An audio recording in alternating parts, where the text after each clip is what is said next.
Steve, you. Welcome to the video. Last year was one of the most challenging years that any of us faced. We've never experienced anything like that before.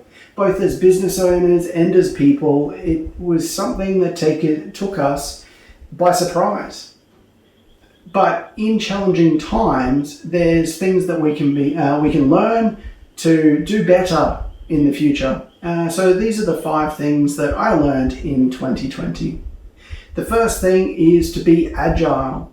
What I found was a lot of businesses that were very much stuck in their old ways. They had everything structured out and they were rigid, weren't really able to move quickly. And so they either relied on what they were previously doing or they got swept away by the disaster that did happen. Those that were agile, though, were able to move quickly. They were able to bring out things that helped them grow or pivot their business so that rather than doing the business that they were doing something entirely different that will help them in the years to come because they have something that's going to be a little bit longer lasting than their previous business. Or maybe they'll go, who knows, maybe they'll turn around and go back to the way that they were, but we don't know. My point is that those that were agile were more able to survive. They had higher survivability. Number 2 is to show empathy. So there were a lot of businesses that were struggling and a lot of businesses that didn't make it, unfortunately. And it was important for people to show empathy. And we did see it a lot. That people stopped competing and they started helping each other. And rather than going back to that competition, I think that it's important moving forward that we do go into a more cooperative community.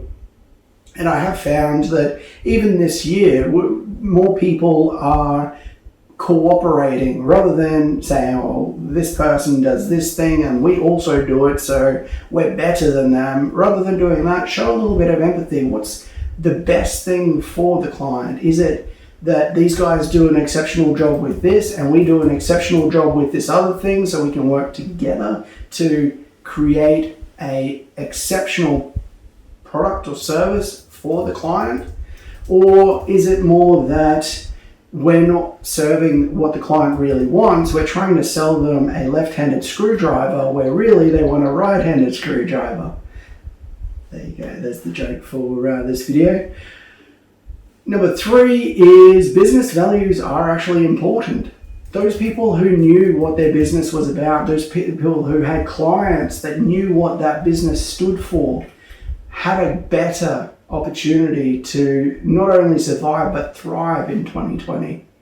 They were able to project that and say, hey, we're not just your run-of-the-mill business. We're going to get through this. We're going to help you get through this. And this is what we believe. This is why we believe it.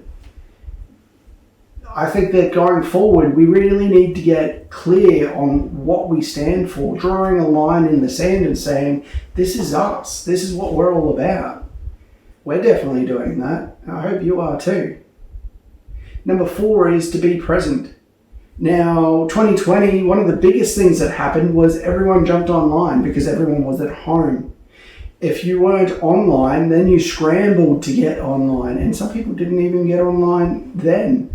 And I'm not sure what's going to happen to them because 2021 and beyond, it's very much going to be a virtual world. If you're not present, if you're not showing up when people are searching, if you're not on social media or at least having a page, then people aren't going to see you and it's a changed world. You need to get there.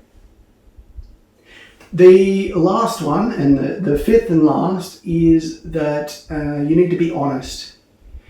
I found that the businesses that were struggling, if they came forward and said, look, we're really struggling here, we're possibly going to go out of business, people came around them and said, hey, how can we help? What can we do to help you? What can we buy? Is there anything that we can do?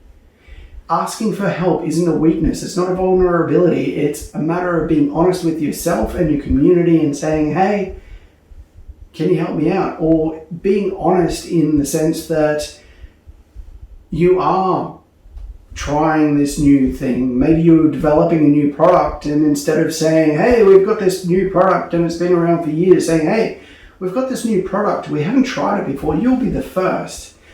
And just giving that little bit of clarity around what you're trying to do and why you're building these new things. Just being honest with people. I think that that will make for a better decade, really. And that's the video. Thanks for tuning in, and I'll see you next week.